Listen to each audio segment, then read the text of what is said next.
maybe I should start with just a little bit of personal background, so you get an idea of where I'm coming from.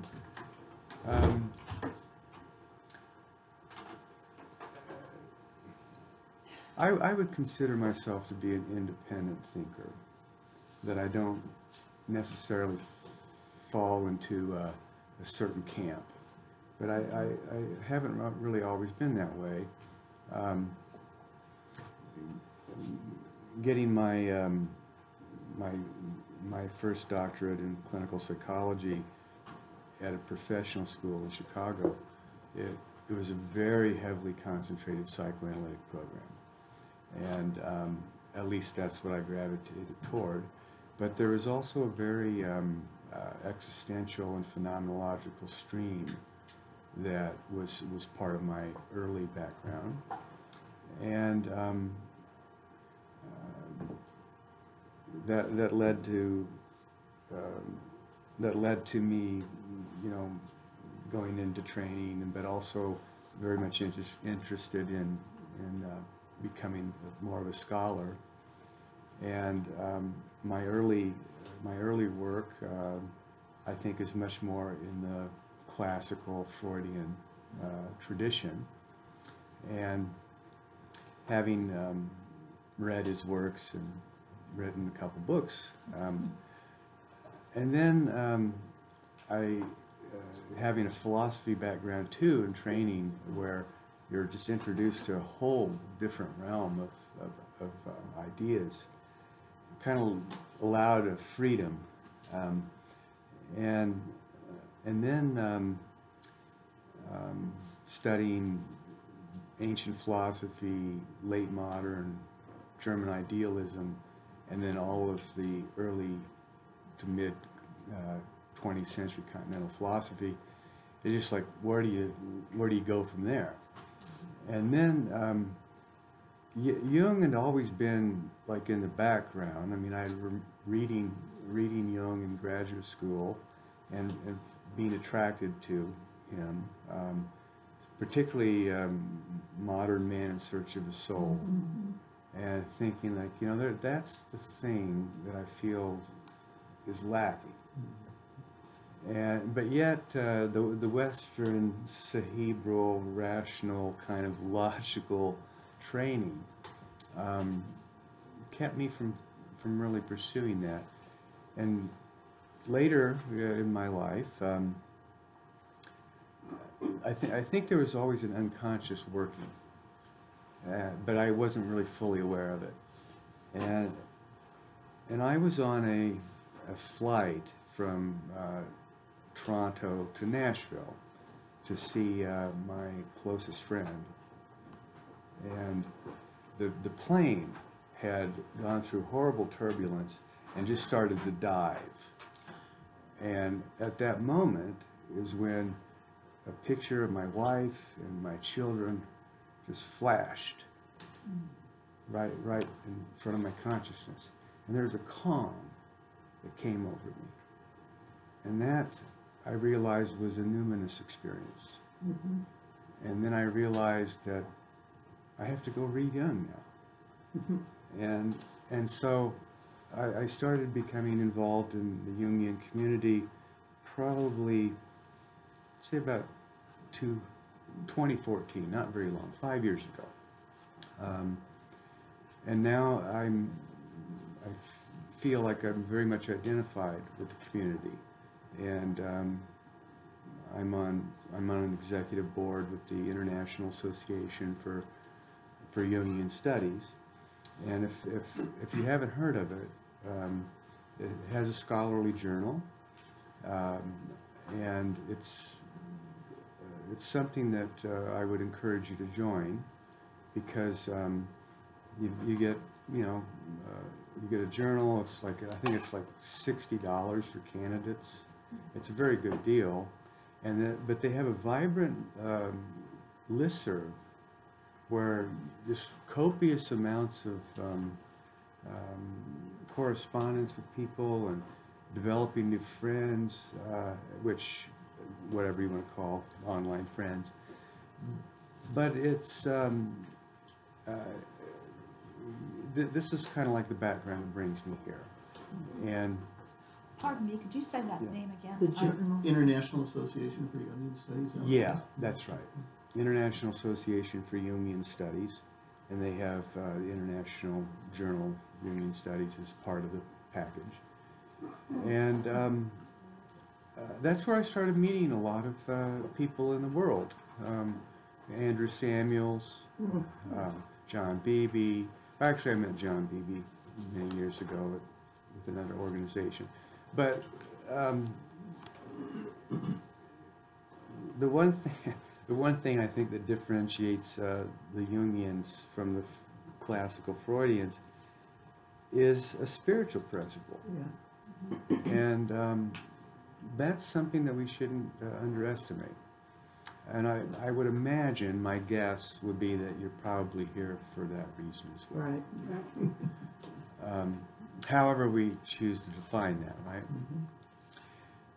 Well, anyway, a digression, but anyway, I wanted to give you a little bit of my background. And then Stan Marlin and I are also friends, and we serve on another board together, and that's how I met John White, and all these other interconnections is we support each other's publications and things like that. So John's new book's coming out in one of my series, and Stan's got one coming out in my series, and I think this is the friendliness of the Jungians that I really enjoy, because instead of this feeling of a cutthroat competition where other psychoanalytic groups tend to be. When you say in your series, can you tell me what you Well, I have 3 book series. One is with Brill, that's the oldest, called Contemporary Psychoanalytic Studies. The other one is with Roman and Littlefield, and that's called New Imago. And then my last one that I got is with Rutledge, and it's called Philosophy and Psychoanalysis. Is that out already? Well, they're series, so I'm just the editor, and I promote people's publications. Yeah, and I've been promoting a lot of Jungian work in the last several years. Who's the author of Contemporary Psychiatry? Is that a compilation? Well, that's a series, so I'm an editor of that, and there's like numerous books I've published in the series from different authors. And the same for the others? Yeah, yeah. And I think that in this day and age, people need to be supported, and it's very odd when you encounter people that want to keep your word down, you know, or want to oppress your thought. I find that offensive. But anyway, by way of that introduction, I've worn a lot of hats, and I kind of identify myself as a relational practitioner. And in many ways, I think Andrew Samuels is probably also positioning himself in a very relational way in relation to Jung. If you read Jung's paper on the psychology of transference, that's where he really kind of, at least he gives the reader the sense that he's a relational practitioner. He wants to get to know who people really are, their authentic side, and encouraging a mutuality, so to speak. Now, whether or not he actually practiced that way is another issue. Betsy Cohen, who is a Jungian analyst at San Francisco, had written a paper where she looked at all of Jung's case studies, and there's something like 238 or something like that. And she didn't find how he really practiced, mainly vignettes and things like this. So you have to go on you know, his writing, and yet it has opened up. It's opened up a dialogue with this relational psychoanalytic group that I'm sure you're familiar with, or at least I would assume that you're not. Okay. Well, very briefly then, last probably 2-3 decades, we have seen in contemporary psychoanalysis a new movement or a new tradition, which is now dubbed relational psychoanalysis. And it's also, prior to that, was referred to as intersubjectivity theory. All of this actually comes from philosophy, but set that aside. The notion is that the intersubjective system, or the dyad, is really, you know, a relational phenomenon, and that that therapy, however you practice it, needs to be thought of in terms of that we're more or less a couple, and from that you have two unique subjectivities that come into contact with one another, and something materializes from that. So the relational movement has, it's really taken off, particularly in North America, and there's a lot of affinities with Jung, even though they would not even remotely read Jung. Acknowledge it. Yeah, they really wouldn't, until, you know, other groups introduced them these ideas. So I actually first got kind of known by critiquing the relational movement. And so that led to another book and series of papers and things. But I think there's commonality. What is the purpose of treatment or therapy? What is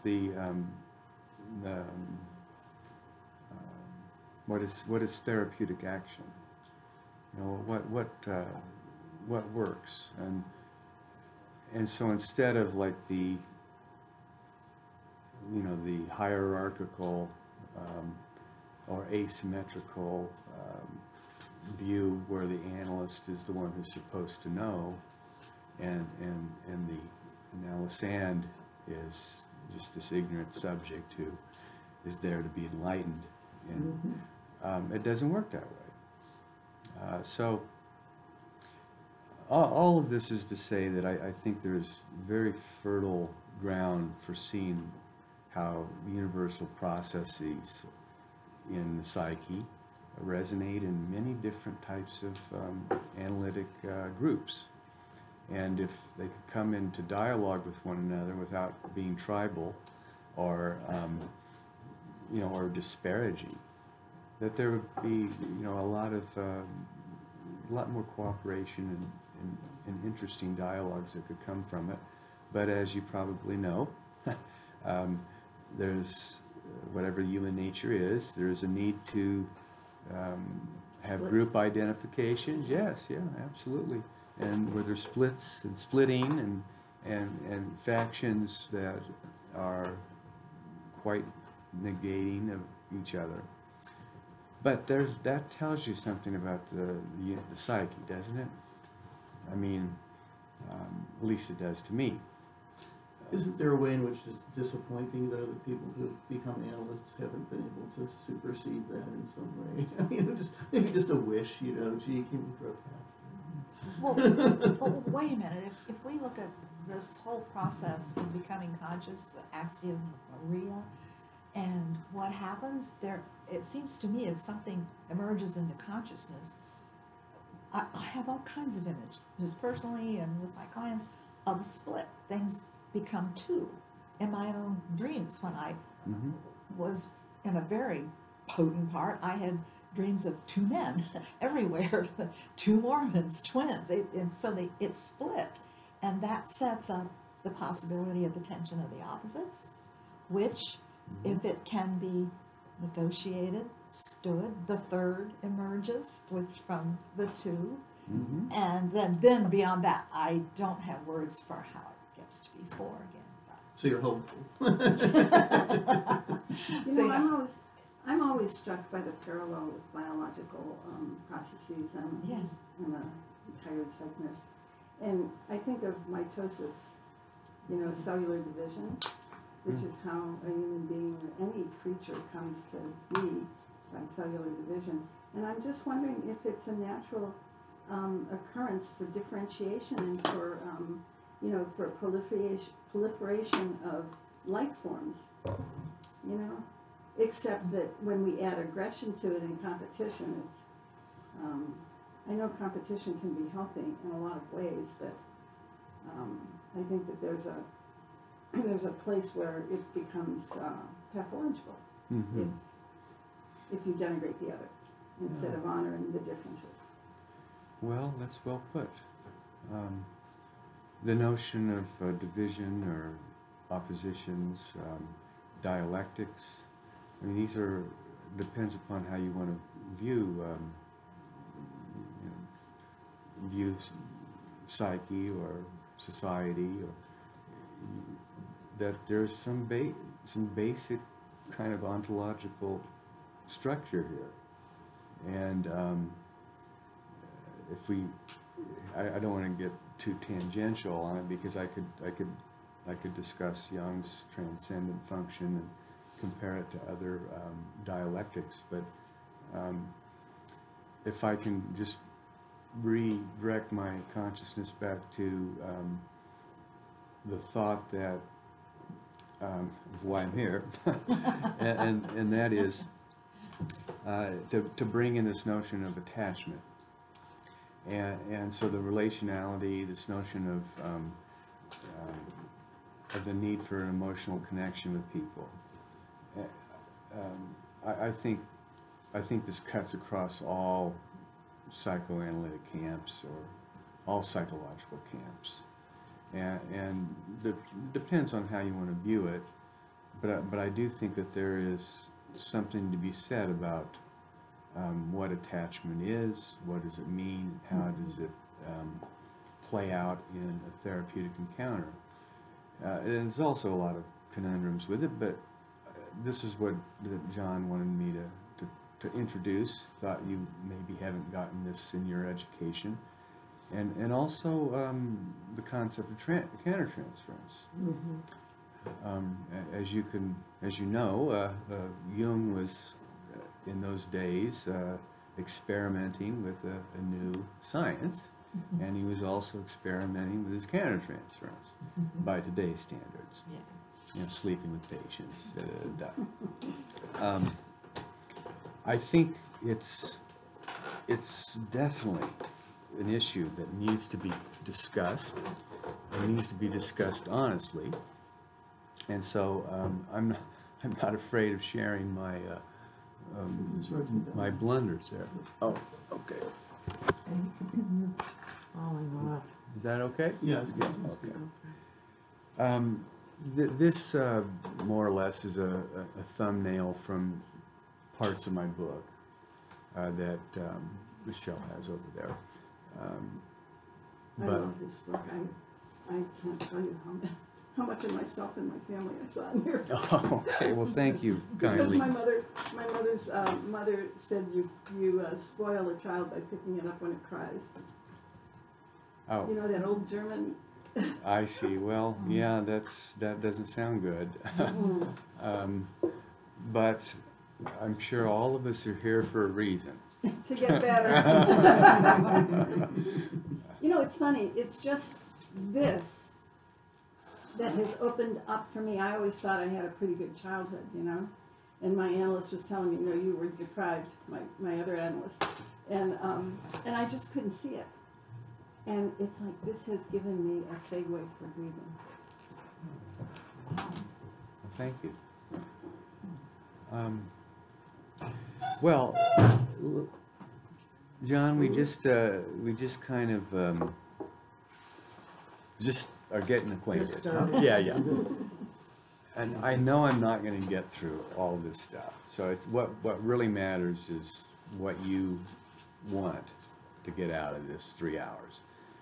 I do have, if time permitting, I do have a case of a segment of a tape that I could play, depending upon what we get through. So you can hear an exchange with a client. You stopped just at a very interesting point in my imagination when I thought you were going to talk about your experience with experimenting with countertransference. Well, yes, I'll get to it. Oh, good. Okay. Yes. Thank you very much. Okay, you're welcome. There's cream and sugar there. Yeah, I'm okay. Black, yes, fine. Well, first of all, I guess, like, what do we mean by attachment? Now, I would assume that, you know, attachment theory has been, you know, it's in vogue. It's been around for a couple decades, but it's really nothing new. Right. You know, it's a recapitulation of John Bowlby and Mary Ainsworth's work, where they were simply just airbrushed out of the psychoanalytic literature when back in the basically the 40s, 50s, 60s, because they were seen as competitors to classical psychoanalysis and to object relations theories that were being developed at the time, and most notably, you know, Klein and Winnicott. However, since some academic researchers like Peter Fonagy and his group in London started to, Mary Target and people like this started to revisit the concept. It's now quite mainstream psychology.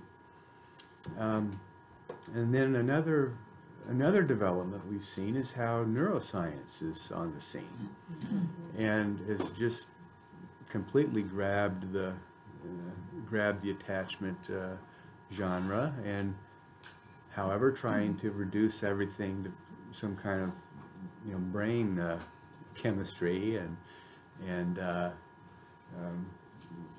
whatever reductive ontologies you want to call it.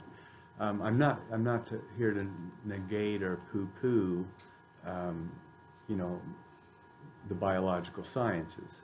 I just don't think that they are adequate explanatory models for what we really experience. So if we can have like a dialogue with a you know, a neuroscientist, but still concede that whatever they want to say is going on in the brain, it doesn't even remotely come close to capturing the quality of the lived experience. And in philosophy, we refer to that as qualia. As what? As qualia. Like quality, but qualia. So, for instance, you know, consciousness is not something that we see in a brain scan. It's not, that's not consciousness. These are, you know, whatever, these are measurements of activity, but that's not what the experience of psyche is. I mean, I don't experience my brain states firing or neurons or anything like that.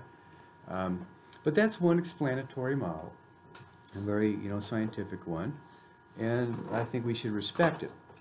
Whether or not you're going to use it in your work with patients is another issue. So I want to kind of like look at attachment from a different point of view, more from a phenomenological point of view. But the one thing in the attachment literature that in my research, is that they really don't focus on the unconscious. And that's such a, I mean, that's just the bedrock of I think of who we are.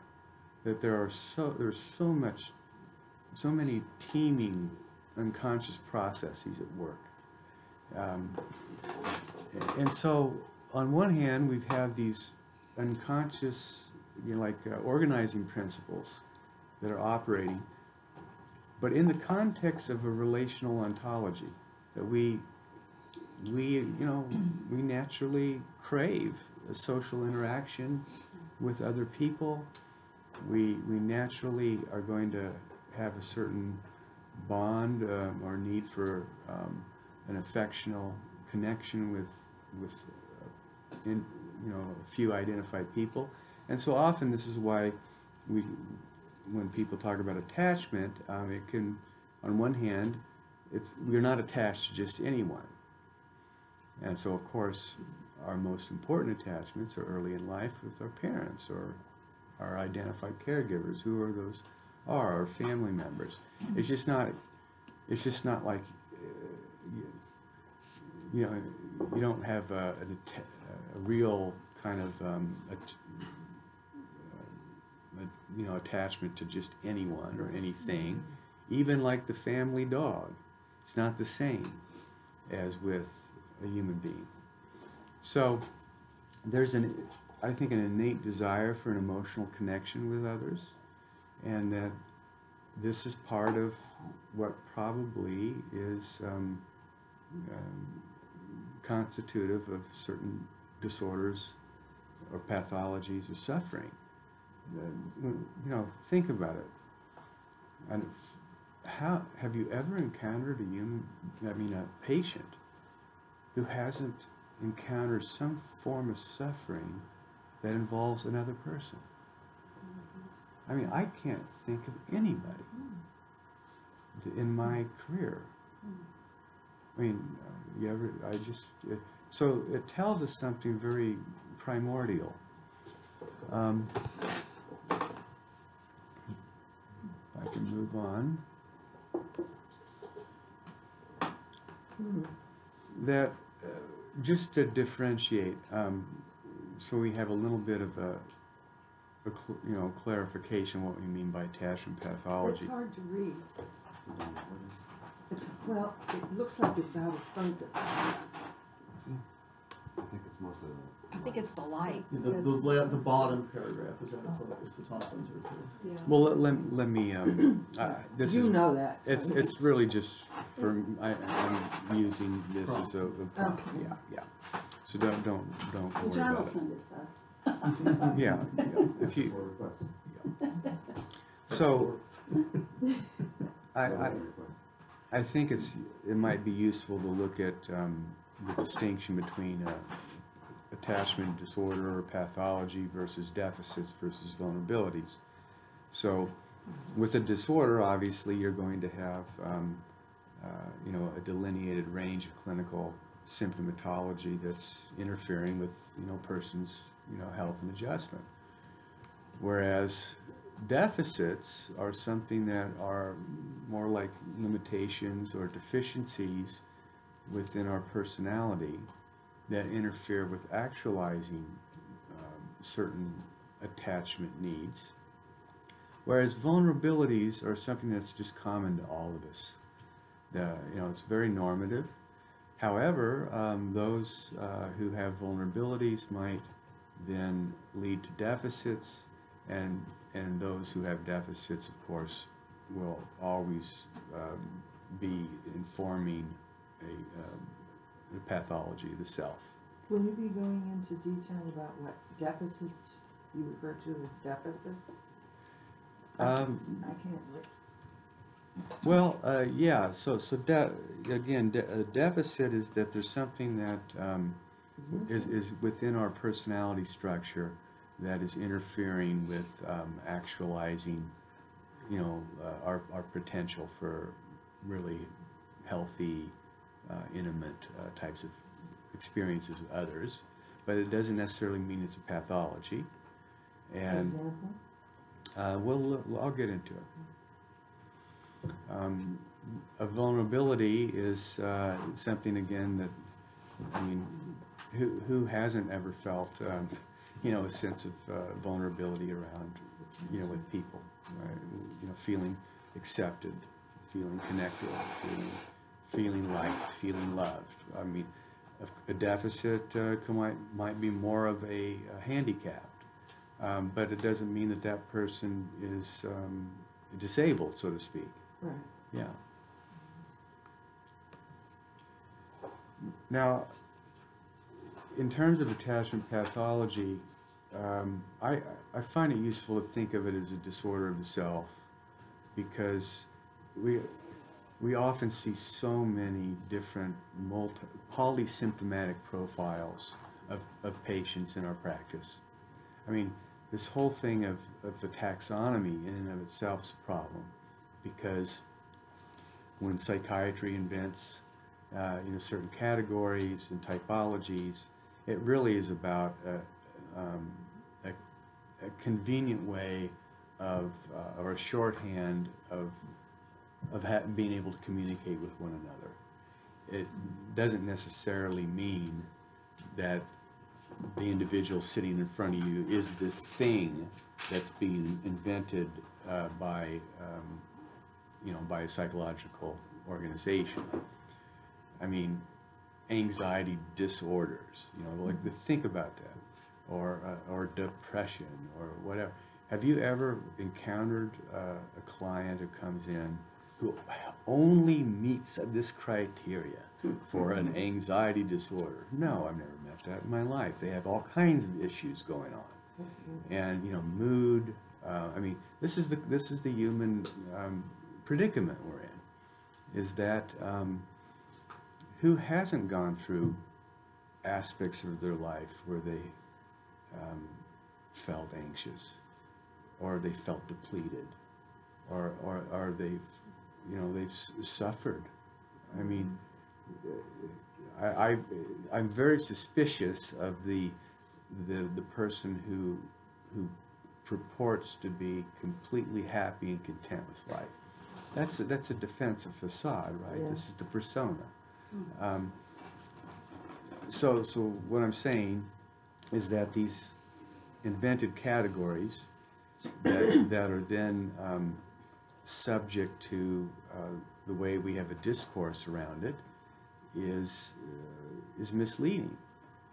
And particularly, there's a great deal of political reasons for why we do this, funding reasons, research reasons.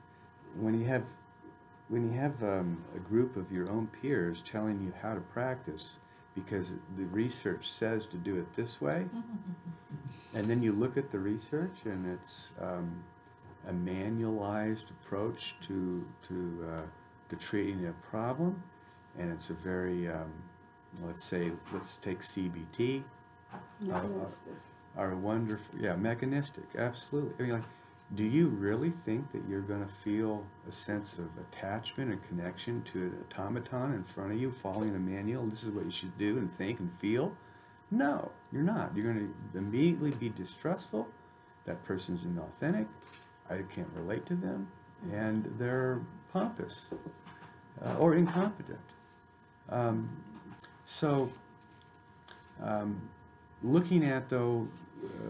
Looking about how the self is constructed is very complex.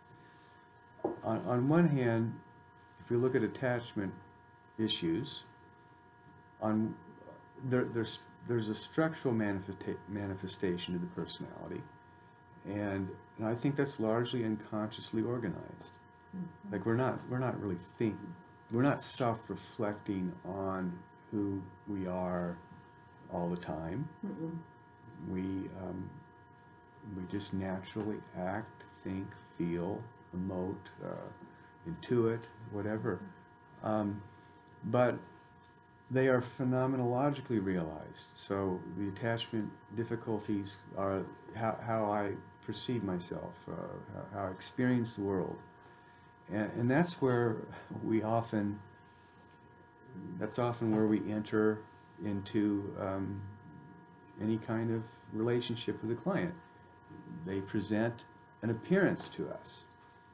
What appears to us as clinicians is how the client's relating to you, and almost always, if you were to just, if you were to record the first 5 minutes of your initial interview, initial consultation, you, and I've never done it, I've not thought about this is just off the top of my head, but I'll bet you $20 that I would be surprised if there's not, if there's an absence of any discussion about other people in that first 5 minutes. Right. Yeah, you're right. Now, however, whatever those preoccupations are, those difficulties are, there's always an unconscious structural process that's fueling that. Now, I kind of prefer to look at it as,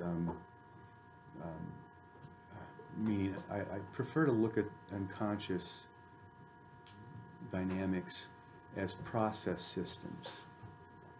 So it's not like a simple thing. You know, the unconscious is not like a noun. It's not a thing. These are active processes, and it's not so simple to divide it. And I don't even think it's simple to divide it into a personal and a collective unconscious. I don't find that useful. But if we're going to use that lingo, yeah, I think of more of it in terms of our own unique subjectivities that are operating within certain universal dynamics that are common to us all. But we can leave aside a critique of Jung on that. And this is where I think that I'm adding a discourse or dialogue with the attachment people that are different from what I've read. That I think that these deficits that people have in their personalities or in their self-organizations are largely due to the way a person has incorporated or internalized or amalgamated certain types of what we can call object relations, but particularly bad objects. And I like to call them toxic introjects. So they're negatively internalized experiences of other people, and they lead to disruptions in our own self-representations. Now, why is that the case? I'll try to articulate that a bit. That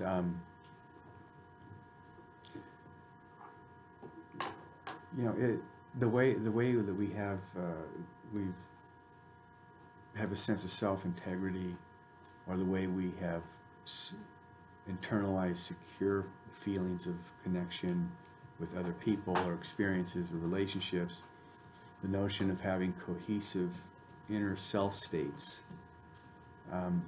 This is part of the representational process. So we have, when we take in people or take in experiences, that we do this over time, and usually this is what we call internalization, whereas an introject is a very specific piece of psychic reality that is emotionally charged in many ways. And then this affects a number of things, the way our unconscious psychic structure works, how our mood and affect regulation works, and also how we come to think about other people, what these days is called mentalization. Used to be called, let's say, having an observing ego. In other words, are we tuned into the inner state of other people's minds? That really, the issue of can we acknowledge? I mean, can we intuit and acknowledge, or anticipate or think about how another person is feeling in the moment? Now, many people who come into your practices have deficits in mentalization. They don't have the self-reflexivity. Often, they're not aware of how they come across to other people. And this is a major, major problem for how this is why people have interpersonal problems. They don't know how to regulate that. They don't know how to develop that. And then if you lump onto that issues around like having like an alexithymic type of personality where you're not really aware of your own feelings, you're not going to be tuned into other people's feelings. But that's something that I think we see a lot in today's society. Now, getting to certain types of defenses and how they operate, I think a lot of these introjects, these bad experiences that I'm focusing on the bad. We could focus on something positive, of course, too, but that obviously people don't come into treatment because they feel good. I mean, unless they're in training. Then they really don't feel good.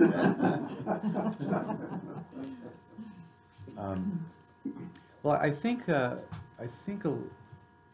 early in life that we develop certain dissociative patterns because it's overwhelming to take in your parents. And how do you survive negativity in life? And keeping in mind that developmentally, we don't have a mature ego or mature cognition when we're born. These are developmental achievements. So thinking about how,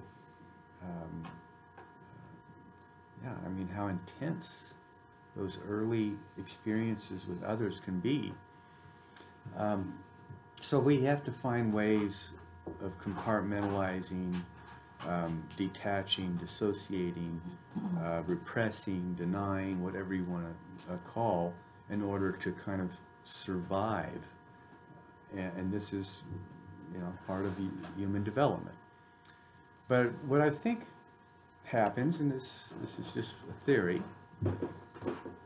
is that you still have experiences that have to be amalgamated and organized on some level, and they often are internalized and experienced at a felt level, at a somatic in your body, and that they also are on sub-symbolic levels of representations. So when I say sub-symbolic, we can call them symbolic as well, but symbolism to me is an advanced achievement. So these are more pre-reflective. So they're encoded, we have to contain them somewhere, and they're in our embodiment.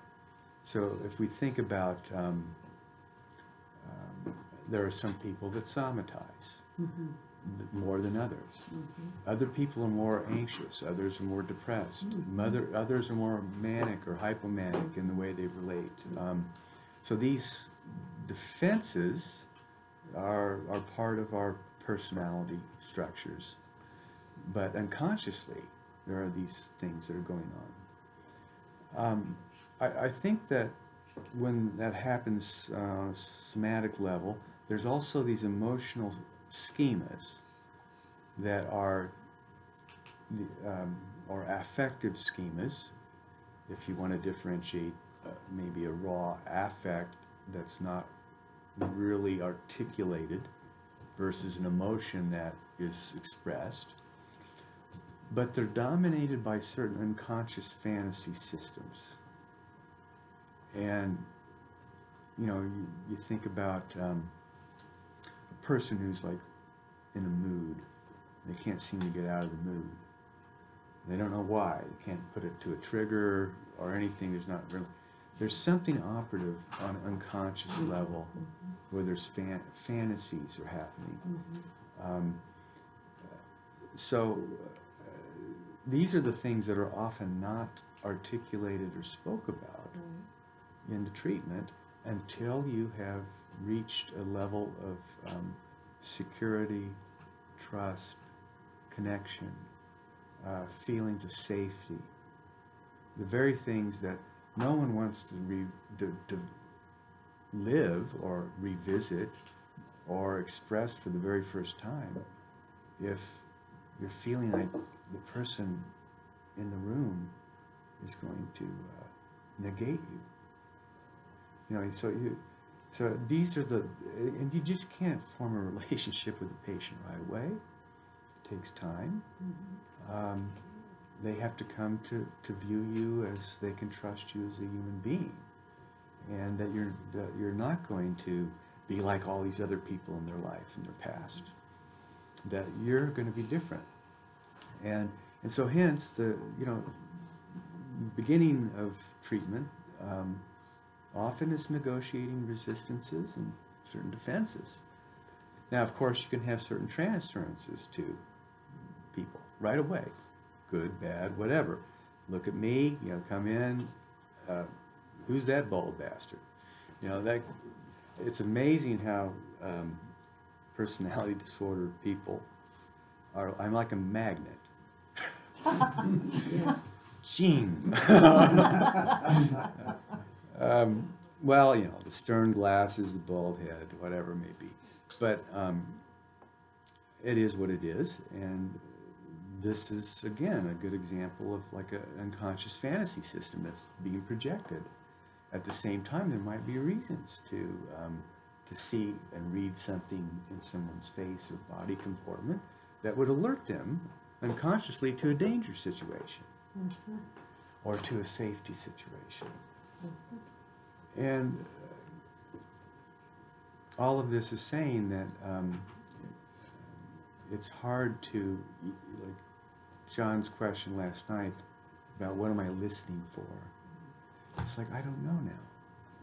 I used to, I think, be able to articulate that at some, well, I'm thinking about this or this. It's as if this is my entire mode of being, and this is who I am, and I feel comfortable in my shoes, so to speak, and let's see how it goes.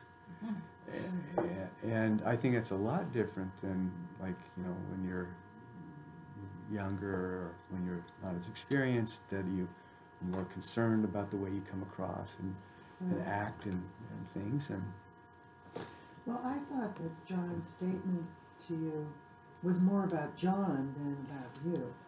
well, maybe. That's how I heard it. But And I think that happens to us when we're with people in front of us. But maybe that is what you're saying is correct. But at the same time, I do think there's a valid thing. Is that what are we listening for? Right. You know, and to digress a bit on the point, I was wondering if John's listening for the collective unconscious back there. You know, the overarching theme of humanity, or is he listening for the personal dynamics going on in the moment? All of it.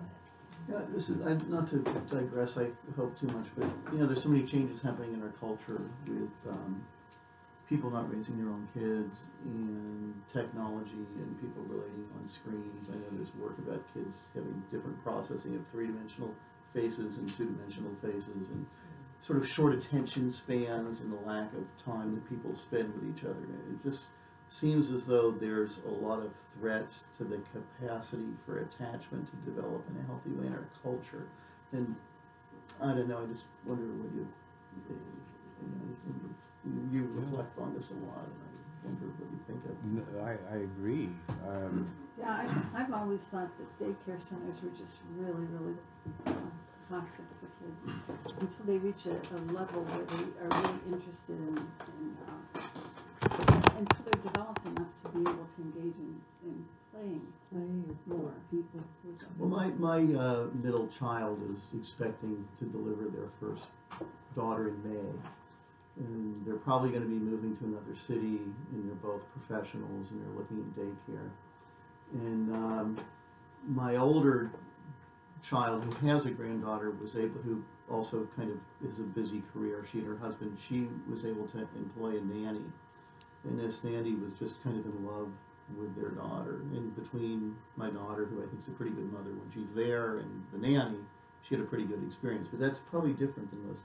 I mean, I don't know if there's daycare that have those individual loving. I don't know how you find it, how you vet that. You know, seems pretty tough. Per caregiver. I mean, how are you going to do that? Yeah, that's what? you know, 6 infants per caregiver, or 3 infants. yeah. I per try to get caregiver. my son to appreciate this some, but it's a challenge. Does this There's mean things you're that- gonna move? No. I think the issue about the technology is you know, changed the way people Yeah, are. right. It's like, yes, I have 3 daughters. My oldest is 31. I have a 19-year-old and I have a 15-year-old. And my 15 and 19-year-old just live in this device. Everything is there. Now, I don't use a cell phone. I don't want anybody to contact me anytime they think that I'm there, because everybody knows that you have it. Uh-huh, Now, unfortunately, I have to join the real world because getting around in the city without a GPS, or for emergencies. But anyway, it has changed. I think the way people relate. I'm very worried about this, the future. It's one of these areas that seems potentially to have kind of with like the ecological crises or a tipping point. I guess maybe the idea of it, that's just occurring to me now as I'm speaking, that kind of are we at a tipping point where we could lose this whole groundedness that our culture has had with some, I don't know, some degree of attachment that's reasonable. Unless they get attached to an inanimate object. And like this is the new obsessive compulsive disorder, or you know the new obsessional neurosis. Somehow wire monkeys are coming to mind, you know, it doesn't seem real good. However sophisticated that device is, it just doesn't seem. Well, to continue, I think that the notion of developmental trauma is very important to understand. When people come in, they might be preoccupied with their immediate lives, these issues, these stressors, these disturbances. They don't have people they can talk to in a way that they would talk to a professional who's not, involved in their life. And so, however, I don't think, again, I've encountered someone who doesn't have some form of a pre-existing type of developmental traumas on some level, whatever that might be. But often whether they're like discrete, certain things, whether they're more of acute or cumulative, they're often secretive and they're cryptic. This is where things are operating, in a silent fashion.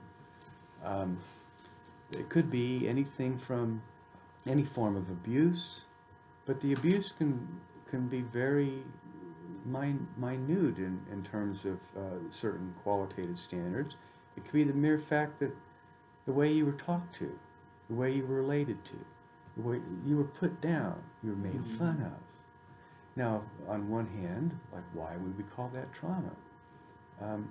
But on the other hand, it's traumatic or difficult for the person who experienced it. And it affects or infects self-representations. How we view ourselves, how we perceive ourselves with our inner eye. But developmental traumas could also be based upon a lack, an absence of something. Like, how many times have you heard people say, I was never told I was loved. I wasn't given hugs. I never felt validated. I never felt paid attention to by my mother or father or whoever. And that leaves an affective aftermath.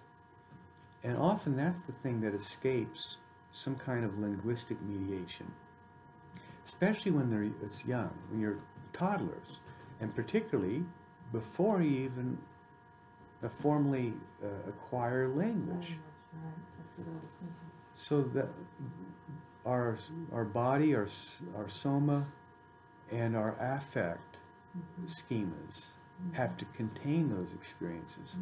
Just, it's important to think that we just don't come in the world with language.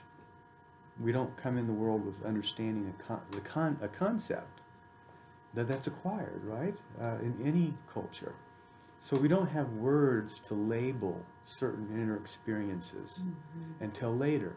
And then we take that, and now that mediates the experience. And you go, oh, that's what that is. Before, but the mind isn't like, it's not a tabula rasa or something here. I mean, there's a formal organization that has to amalgamate these experiences. So very young children, that's their language. That's their way of coming to terms with whatever they encounter in their environment. And so I think that these kinds of developmental traumas or toxic introjects, whatever you want to call them, are really, they're translinguistic, but they're imprinted, deeply imprinted upon psychic structure. And that's kind of the foundation that we're going to be now relating to the world with. Now, of course, unconscious structure really is processes, are always mutating, and they're evolving, and they're developing, and that's why we become much more complex people as we mature. But this issues about the affective schemas, the unconscious fantasy systems, this is something I think that's always operative. And they come out more and more in a treatment, particularly long-term treatment, where people start to explore their inner realities and their early memories. Of course, that leads to all kinds of things about whether or not this is a real memory, whether this is reconstructed, whether this is a reinterpretation, but that's okay. That's what they're drawing from, a fund of these early experiences.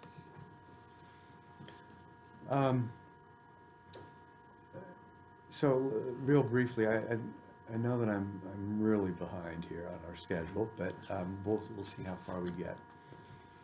The internalization and introjection, just real briefly, internalization is a process that takes place over time. Introjection has to do with very specific experiences that are encoded, and they're often they're acquired during emotionally charged situations. So, I mean, if you were to think about your own lives, like what some of the earliest memories you have, I'd be very surprised if at least one of them was not negative, was not around some kind of danger situation or fear. But I think they're highly selected, specified experiences of psychic reality, because if they're not, they're dissociated. You've been overwhelmed by something, you didn't register it, you blocked it out, and we know why, because you have to protect the self. But the certain mnemonic traces or imprints of certain things will have a certain affective aftermath. They're emotionally encoded and unconsciously organized. And often that there is this fixed presentation of negativity. And so when I say a presentation, something that's as if it's being presented to you. versus representation or a representation that revolves a mnemonic process. Could you say that again? Well, as I'm saying it, I realize there might be a problem, but the notion of a presentation in German idealism, we kind of call it Vorstellung, is something that's presented to consciousness, Presented to you. versus a representation is what I take from my fund of memory and re-envision the image or the affect in my mind. So it's the raw situation. It's not what you've incorporated or integrated about it. Well, it would have, by definition, it would have to be a representation, wouldn't it? Because we're reliving it, we're bringing it back. But it feels like it's happening right there. What do you mean by mnemonic Memory? memory? I was inpatient psychologist in a psychiatric hospital, and 3 of them actually, but one of them I was doing, we psychologists are generally hired just to do assessments and do group therapy. So I was doing an assessment on a paranoid schizophrenic, and I asked him to draw me a picture of your mother. This is dear old mom.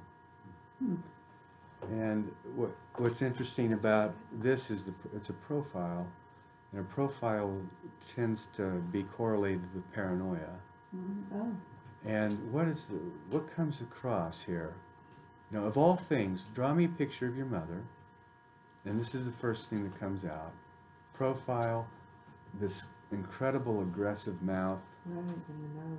and nose, and eye, and eyes, hollow eyes. Yeah. So this is, I think I chose this as a good example of a toxic introject. I mean, is this the image of your mother? That's frightening.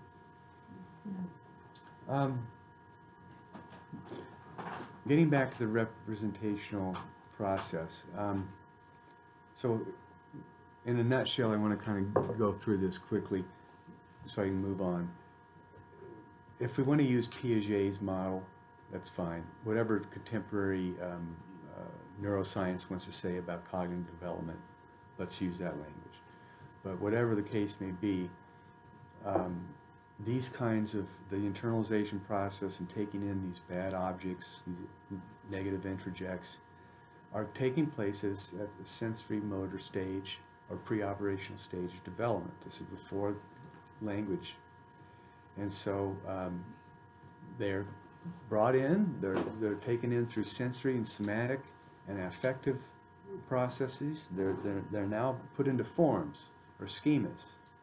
Now you want to call this an archetype? Maybe. But whatever the case may be, this is a form. These are original forms. And that this is the stuff of complexes. This is part of our inner conflicts. And they come out throughout our life. They come out with our relationships with other people. They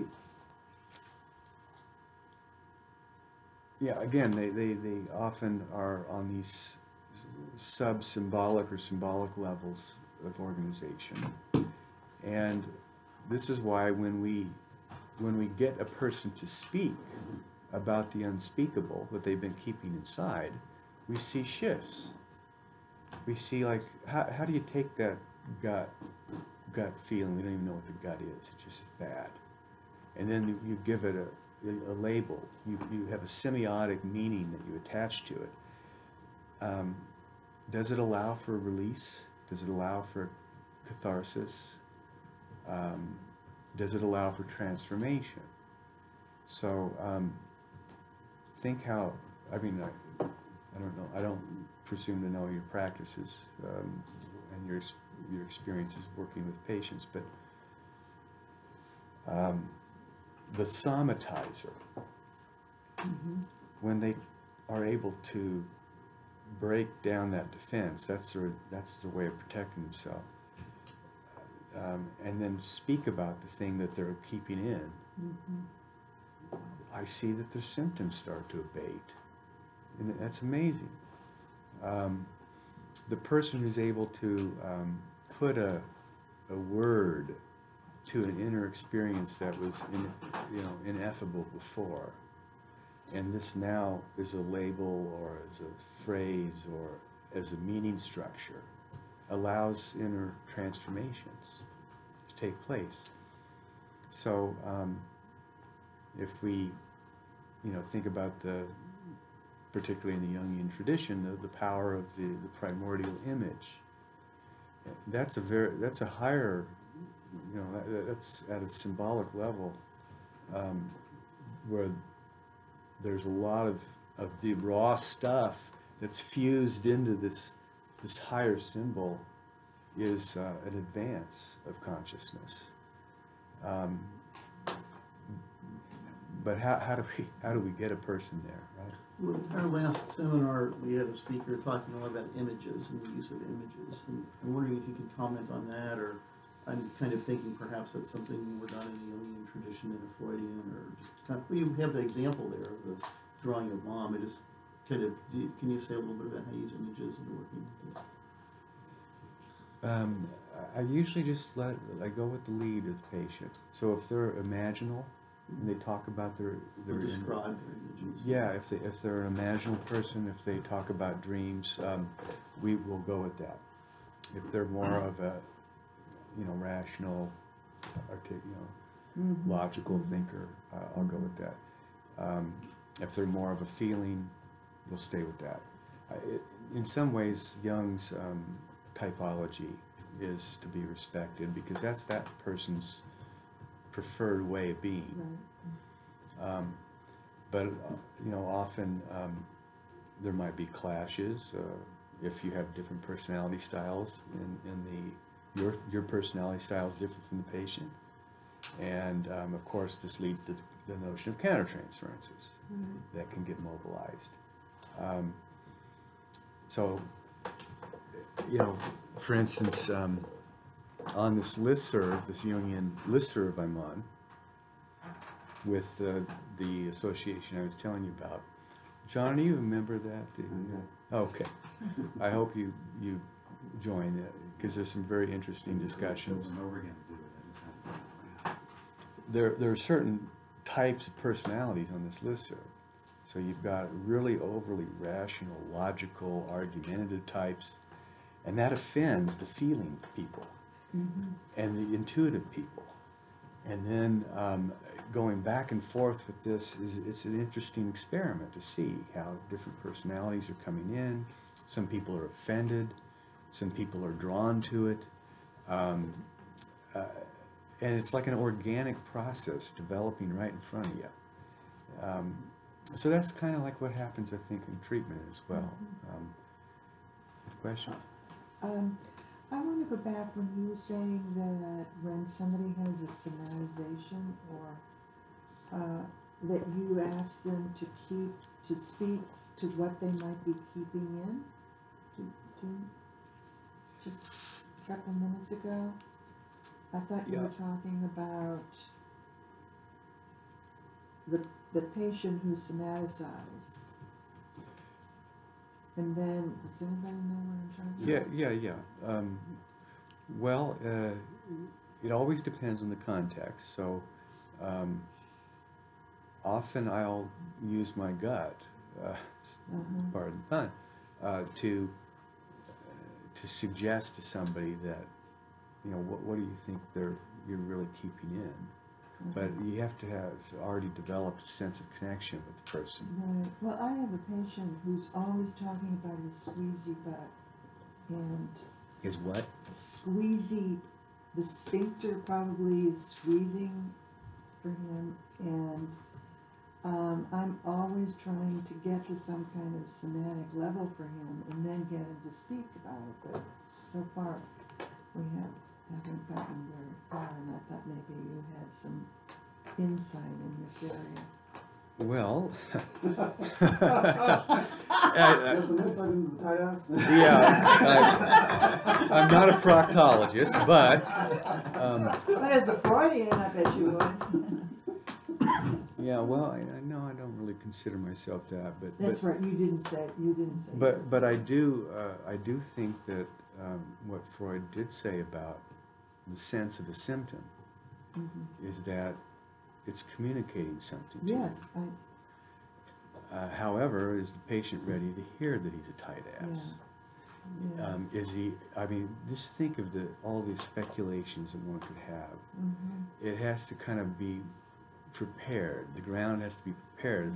If you're premature about it, and if you're trying to overly interpret something, it's probably not good.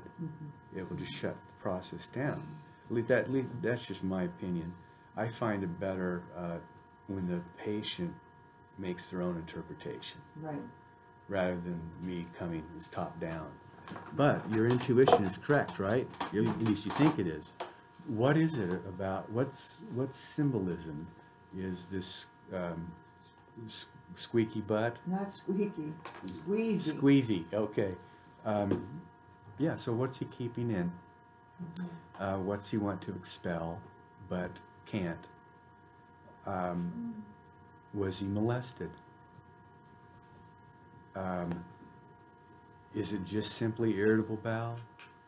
I mean, there's many things, right, that one could explore. Right. And one can just start asking questions. What do you think it's about? And see where it goes. I have, part of the problem is that he doesn't stay with it, you know, he'll move on to talking about something else. That's his defenses, right? That's right, yeah, So there's a resistance to wanting to talk about right, the very thing that troubles him the most. right. And that's the very thing that brought him into treatment? I've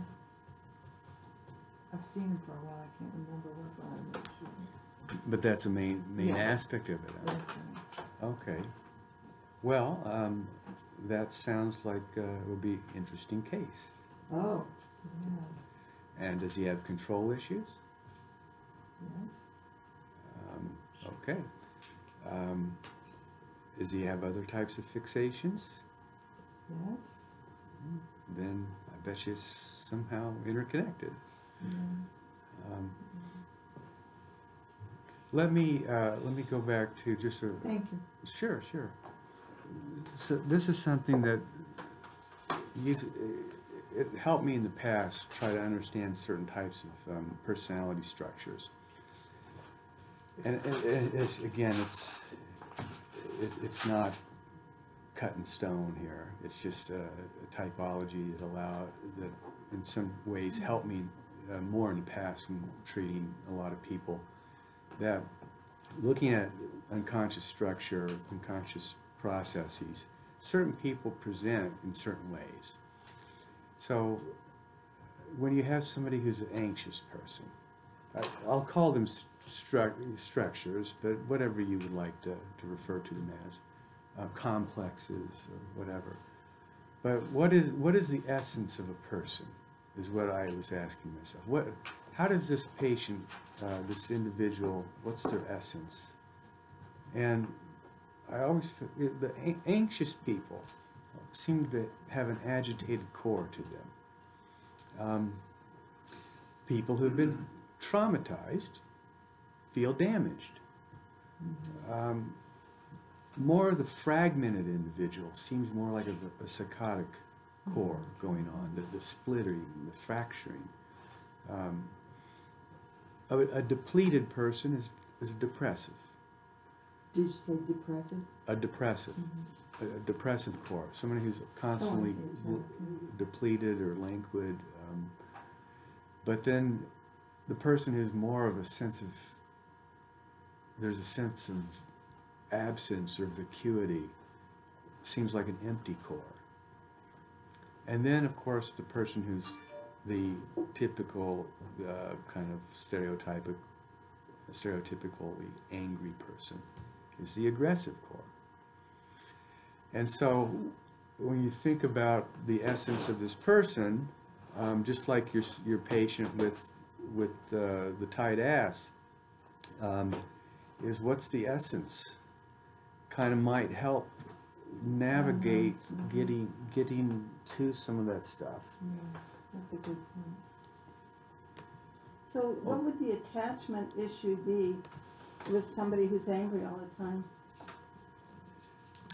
Well, this is, in many ways, somebody who would have a preoccupied negative attachment to someone. So the person is constantly angry. I mean, usually personality disordered individual. And if you think about the personality disordered individual, a person with character pathology, they didn't get there by accident. I mean, everybody, it's funny how people want to devalue or vilify the borderline. Well, you know, they're traumatized people. How do you become connected or feel a sense of attachment to an angry person?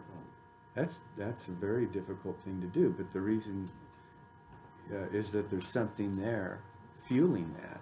It's unresolved. Can you work through that? That's another issue. Let's see. I'm just getting to the countertransference. So, Want to take a break now? Yeah, let's- About halfway through. I need a break. Yeah, Okay, I could sure. use a break. Sure thing.